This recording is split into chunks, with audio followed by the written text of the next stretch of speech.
Selamat datang! Hari ini, kita akan coba bedah sebuah cara pandang yang cukup provokatif.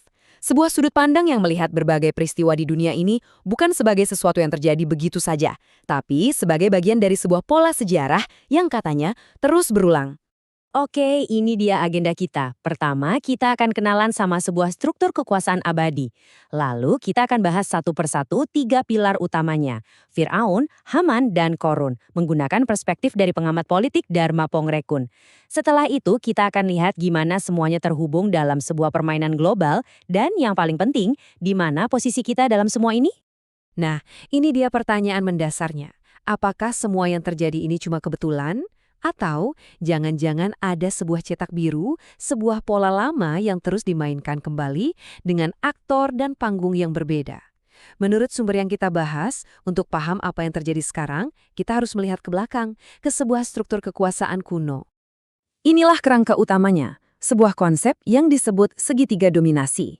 Ada 3 arketipe, 3 pilar kekuasaan. Pertama, Fir'aun, sang tiran politik. Kedua, Haman, si pembangun sistem dan pengendali narasi. Dan ketiga, Korun, sang oligarki finansial yang memegang kuasa modal. Nah, 3 serangkai inilah yang akan jadi lensa kita untuk membedah semuanya. Yuk, kita mulai dari puncak segitiga, si arsitek politik, sang Fir'aun. Pertanyaannya, siapa sih yang sebenarnya pegang kendali di balik panggung? Jadi, Firaun di sini bukan cuma soal Firaun di Mesir kuno ya. Ini lebih ke sebuah simbol, sebuah model penguasa otoriter. Dia yang menentukan mana yang benar dan salah, dia yang menganggap negara itu miliknya, dan dia yang menciptakan musuh bersama supaya kekuasaannya tetap langgeng. Nah, pandangan ini menurut Dharma Pongrekun masih sangat relevan. Dia berpendapat bahwa para pemimpin negara saat ini sebenarnya cuma tukang yang menjalankan rancangan dari arsitek global.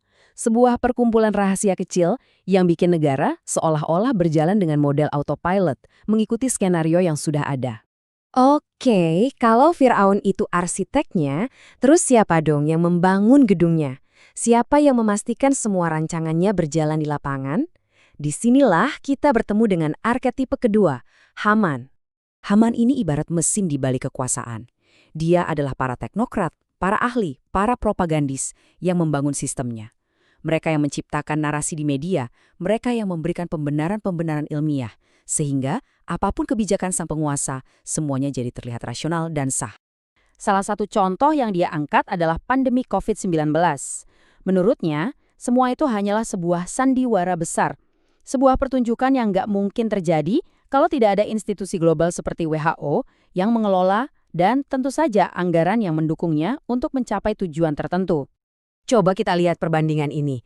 Jelas banget kan bedanya? Di satu sisi, narasi resmi menyebutnya sebagai krisis kesehatan. Tapi dari sudut pandang Dharma Pongrekun, ini adalah operasi intelijen psikologis. Tujuannya untuk menanamkan rasa takut, memecah belah masyarakat, dan pada akhirnya menerapkan sebuah sistem kontrol baru. Tapi operasi sebesar ini pasti butuh dana yang luar biasa besar kan? Pertanyaannya, siapa yang membiayai semua ini? Nah, disinilah kita sampai di sudut terakhir dari segitiga kekuasaan. Korun modern. Korun adalah simbol dari kekuatan modal yang terpusat. Dia mewakili segelintir orang yang percaya bahwa kekayaan mereka adalah bukti kejeniusan mereka. Dan karena itu, mereka merasa berhak untuk ikut campur dalam kebijakan dan membentuk dunia sesuai keinginan mereka. Uang diubah menjadi pengaruh. Dan ini poin yang sangat tajam. Menurut pandangan ini, tujuan akhir dari sistem global bukanlah kesejahteraan masyarakat. Bukan. Tujuan utamanya adalah dominasi ekonomi. Semuanya adalah tentang korporasi, tentang bisnis.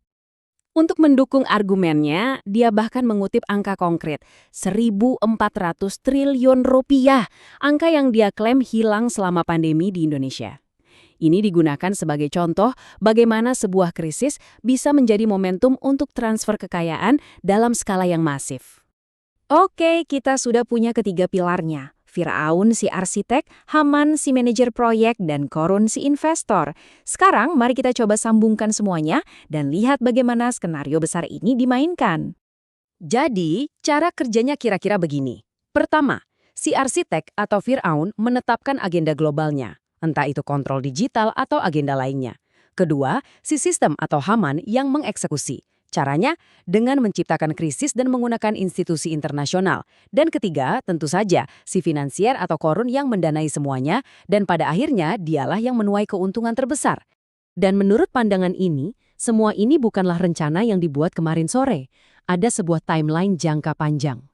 Dimulai dari fase perencanaan di tahun 70-an, lalu dokumen-dokumen penting di tahun 2010, hingga peluncuran COVID-19 di tahun 2020 sebagai akselerator. Semuanya, katanya, mengarah ke satu tujuan di tahun 2030, The Great Reset dan tata dunia baru. Dari sini, kita disajikan dua pilihan jalan yang sangat kontras. Di satu sisi ada The Great Reset, sebuah agenda global dari atas ke bawah menuju kontrol digital total. Di sisi lain ada The Great Awakening, sebuah gerakan kesadaran dari individu dari bawah ke atas untuk menolak narasi resmi dan merebut kembali kedaulatan. Nah, setelah semua penjabaran ini, setelah melihat keseluruhan kerangka berpikir ini, sampailah kita pada sebuah pertanyaan terakhir yang mungkin cukup personal. Coba kita renungkan sejenak. Jika memang benar dunia ini adalah sebuah papan permainan raksasa, apakah kita ini cuma pion? Bidak-bidak kecil yang nasibnya ditentukan dan digerakkan oleh pemain-pemain yang bahkan tidak bisa kita lihat? Atau adakah kemungkinan lain? Mungkinkah kita bisa naik level? Dari sekadar pion menjadi seorang pemain? Pemain yang sadar, yang mengerti aturan mainnya, dan yang paling penting, berani memilih untuk memainkan sebuah permainan yang sama sekali berbeda. Dan kita akhiri pembahasan kali ini dengan kutipan dari Dharma Pongrekun. Ini bukan lagi soal mengamati, tapi sebuah panggilan untuk bertindak. Untuk tidak hanya menjadi penonton pasif dalam sejarah, tetapi menjadi subjek yang aktif menuliskan cerita kita sendiri.